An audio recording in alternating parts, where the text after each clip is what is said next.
Hi, I'm Ashley Jones for Financial Narrative News, and I am thrilled to be joined today by Maya Dillon. She is the head of communications for HSBC in the Americas. Welcome, Maya. Thank you so much for having me. Yes. It's great to be here. Well, it's International Women's Day, and we're here to talk a little bit about some research that you've conducted on women. So you're launching some research today called the Financial Glow Up. So tell us a little bit about that. So the financial glow up refers to how women need to sort of start their financial planning throughout each stage of their lives. And so, we often hear the term glow up as it refers to things like your skincare or your fashion or your health and wellness, but we never really talk about your financial health and wellness, which is one of the most important things that we should be focused on. And so the glow up, if you think about skincare, in your 20s, you might think about using a light moisturizer for your skincare, potentially in SPF, when it makes sense. In your 30s, you would start doing something that's a little different. In your 40s, you might start considering adding a retinol cream. You might anticipate and start planning for injectables that you'll be doing in a few years. And so it's sort of understanding how you must evolve through the life stages with your finances as well. In your 20s, what you're going to be thinking about and where your priorities are far different than in your 30s and in your 40s. What was interesting and important to you in your 30s is urgent in your 40s and in your 50s. And what we're finding is that people are not planning for their life stages and their priorities. So that is what the report is focused on. So, and I think this is really important research. As a communications leader, how do you, this is focused on a large but specific segment, this research, but how do you apply that sort of more broadly to your business and bring it to your business as kind of a wider initiative? So thanks, that's a great question, because we want to make sure that we're turning research and insights into action. Mm-hmm. And that's really serving the women that we're trying to serve here. So the research itself really kind of brings to light some insights and really busts some myths, some long-held myths that have been out there. So for example, this research says and points out that women, we've been talking about financial literacy, financial education. We've been saying that women just need to be educated more so that they feel confident, so that they can start investing and making some changes. But that's not true any longer. I think that was probably true about 10 years ago or so. But with the information that was out there now on the internet, it's really democratized sort of investing advice and financial planning. Mm-hmm. So women are feeling more confident in their education and their understanding of their finances and portfolios than ever. So it's not a question of education. It's not a question even of confidence. What it's a question about is what we're calling the financial fluency of women in general. It's how fluent are women in pulling the levers, knowing what the levers are to pull and when to pull them. So that's what we're calling the financial fluency gap. And that is really about being precise in your financial planning throughout each stage of your life. What this research also unearths is that 70% of women would like to have a plan that fits their life stage. Mm-hmm. So where they are in their 20s, in their 30s, in their 40s, in their 50s is very different. What the research also shows us is that women, much more so than men, have many different priorities. Mm-hmm. But advisors are still just looking at one priority, potentially two, your retirement. So women are not just planning for retirement. Women are planning to take care of their children. Women are planning to take care of their parents. Women are planning for intergenerational wealth and sort of how do we pass that down so that our future generations, and not just the next gen, but the generation after that is well taken care of.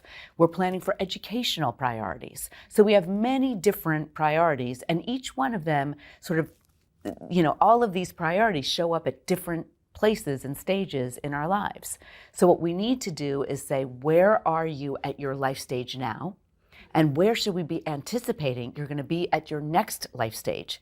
And advisors need to create a plan that's precise for each life stage, anticipating the next, and really truly understanding what are the priorities currently and where might your priorities go, accounting for all of the different multiple priorities that women seem to have. And that's not happening now. Absolutely. And the literacy versus fluency, when we talk about that, it really seems to me that's a little bit of the education versus the ability to take action. That's Do I have exactly that right? right. Yeah. That is exactly right. So the fluency gap is between the education and the action. And that comes from precise planning. And so what this research is showing us is that we really need to have conversations with both our advisors and the women that we serve to say to our advisors, are you asking the right questions at the right ages and stages of life?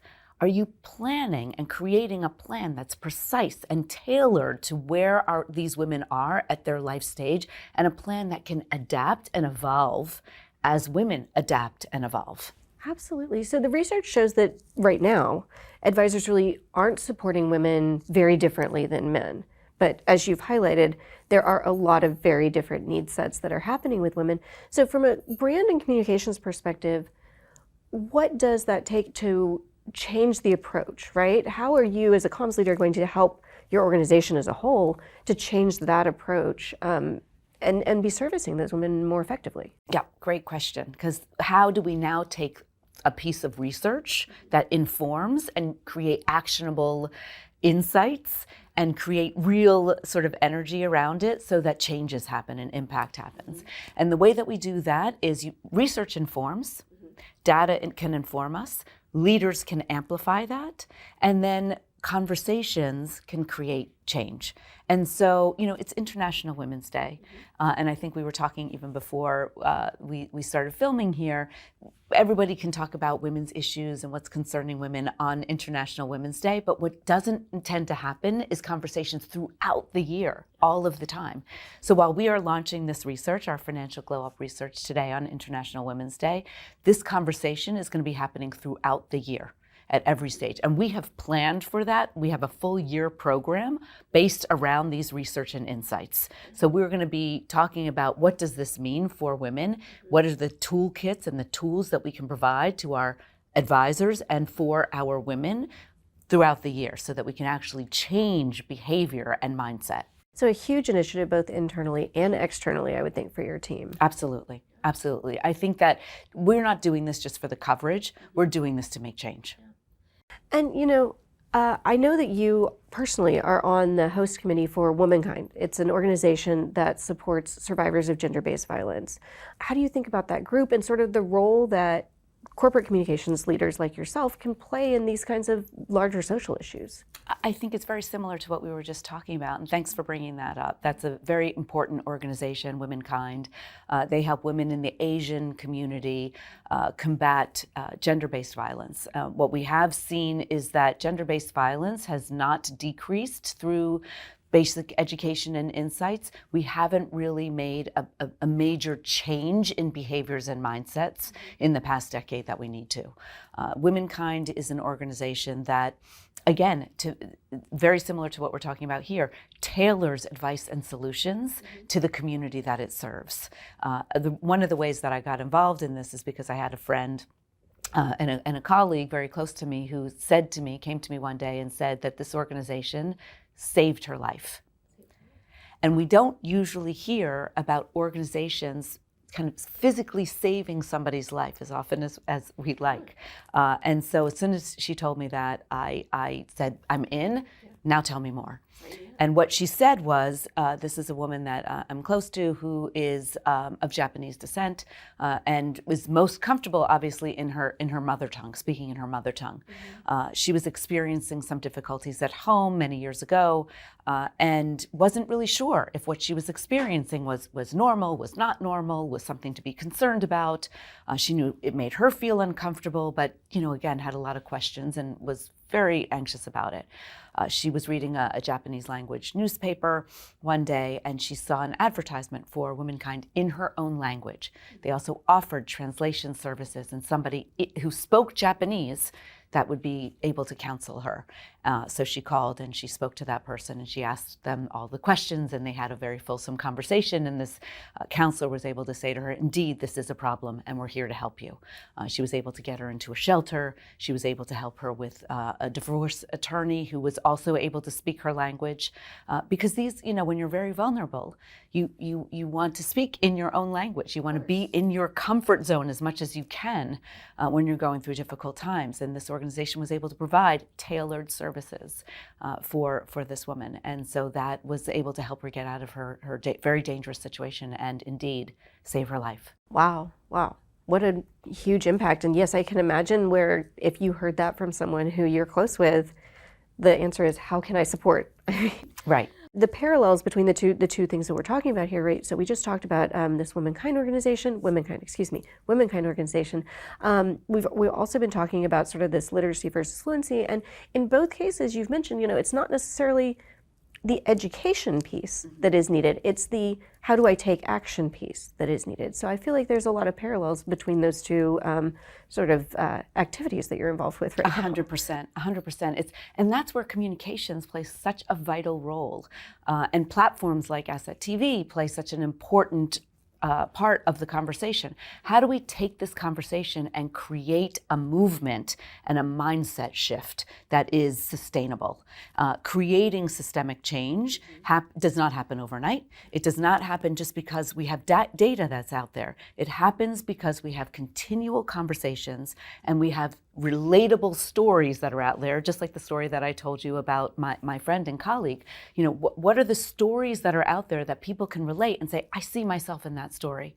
I too am feeling like I understand my portfolio. I understand that I'm relatively diversified and that I have an advisor that I can turn to, but I'm not really sure if I am planning for my next stage. And so how do you sort of take these conversations, bring up the important stories that people like you and me and people that we know can relate to, so that they can take action and say to their advisors, hey, I don't know if we're planning for my next decade. In my next decade, these things might happen to me. I might come into an inheritance. I might have to take care of my elderly parents. I might have to plan for my children's educational future. Are we planning for that? I might be in my 20s or 30s right now, but are we taking that into consideration that in the next decade, these shifting priorities might happen? Is my plan adaptable? Is my plan going to evolve with me as my life evolves with me and my priorities shift and change? And so that's the kind of conversation that we want to start seeing.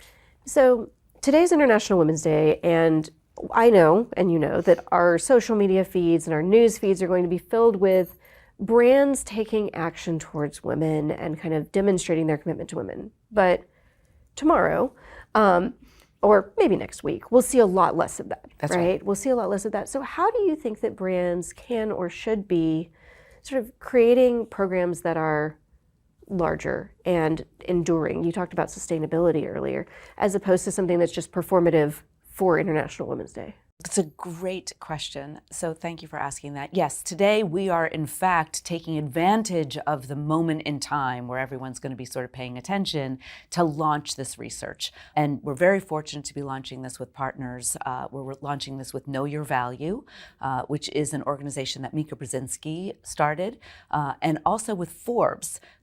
So we are launching this globally in Abu Dhabi right now at the Forbes 30/50 Summit. So this is a great, and what Forbes is doing is an incredible service to women globally, convening some of the most important thought leaders around these topics that are important and significant to women, so that we can start to spark the conversation. But the conversation is just sparked. And as I mentioned, we are then bringing the Abu Dhabi Summit back to the US, and we are planning a 4-city tour at HSBC to all of our important hubs. Along with the Know Your Value and Forbes team, we will be, again, sort of bringing these conversations to light, because, again, through storytelling that can be relatable with women that are experiencing some of this financial fluency gap that we talked about, with our advisors who need to be equipped with the tools so that they can ask the right questions and create that precise plan that's tailored to women's life stages, which is what 70% of women are asking for. So it is the survival of the fittest for advisors. So if advisors want to continue to serve the women that are going to be in charge of the finances, then they're going to understand, I'm going to take all the tools that I can and be as equipped as possible so that I can serve the women who are saying, this is what I need.